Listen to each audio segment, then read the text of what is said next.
Your papers are not in order. Why are the Nazis back? Didn't we win World War II? Well, the reason goes back to 1944. 2 years into the war, Franklin Roosevelt was president, and he called fascism the new slavery. Hitler's Germany, Mussolini's Italy, and Tojo's Japan had turned their nations into instruments of control, surveillance, and forced labor. Economic despair had made their people desperate and ashamed, easy prey.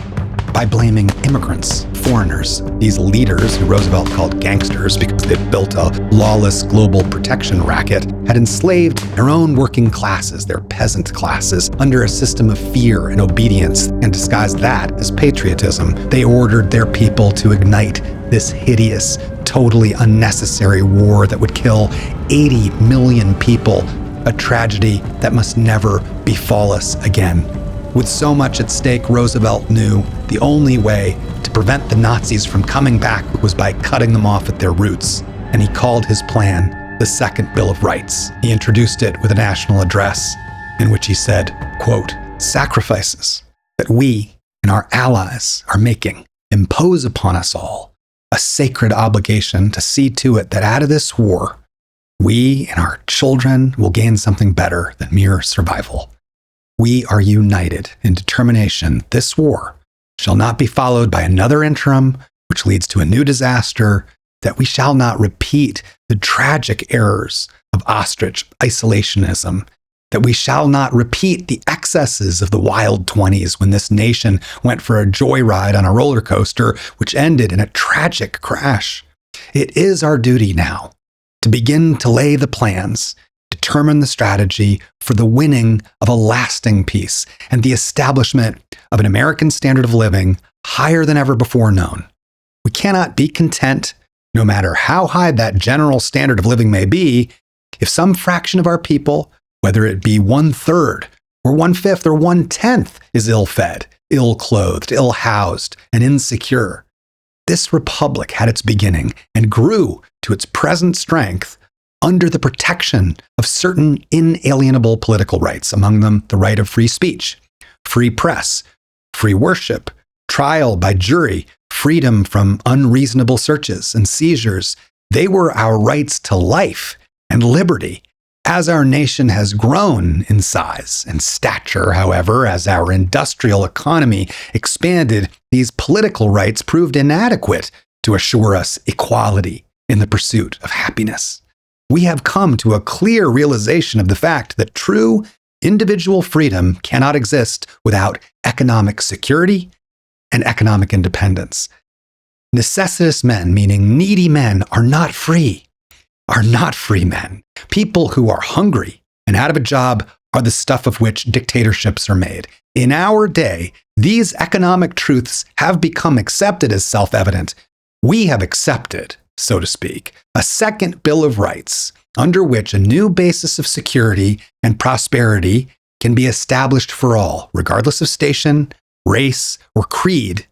Among these are the right to a useful and remunerative job, meaning a well-paid job in the industries or shops, farms, or mines of the nation, the right to earn enough to provide adequate food and clothing and recreation, the right of every farmer to raise and sell his products at a return which will give him and his family a decent living, the right of every businessman, large and small, to trade in an atmosphere of freedom from unfair competition and domination by monopolies, at home or abroad, the right of every family to a decent home, the right to adequate medical care and the opportunity to achieve and enjoy good health, the right to adequate protection from the economic fears of old age, sickness, accident, and unemployment, the right to a good education.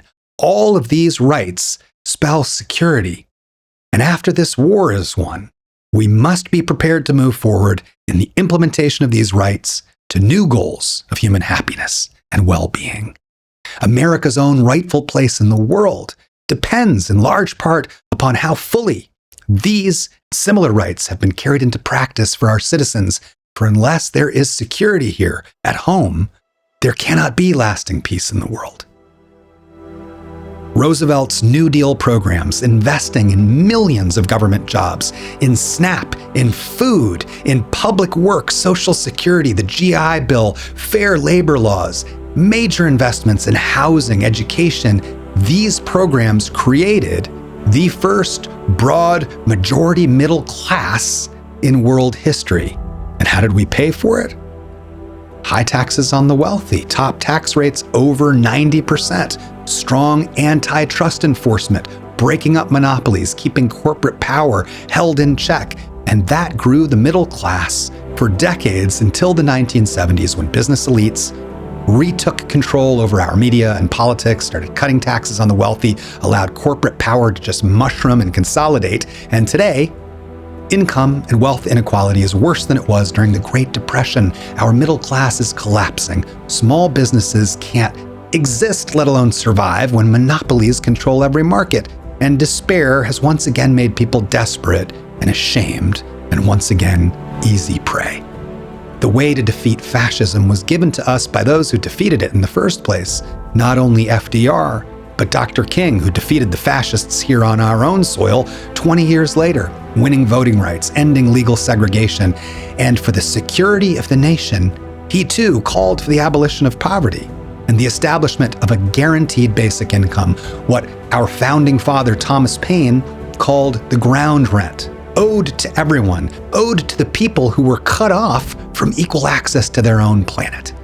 Paine also observed that, quote, when it is said that men are in a miserable condition, it's not meant that they're naturally vicious, but that the misery in which they are placed corrupts their principles and manners.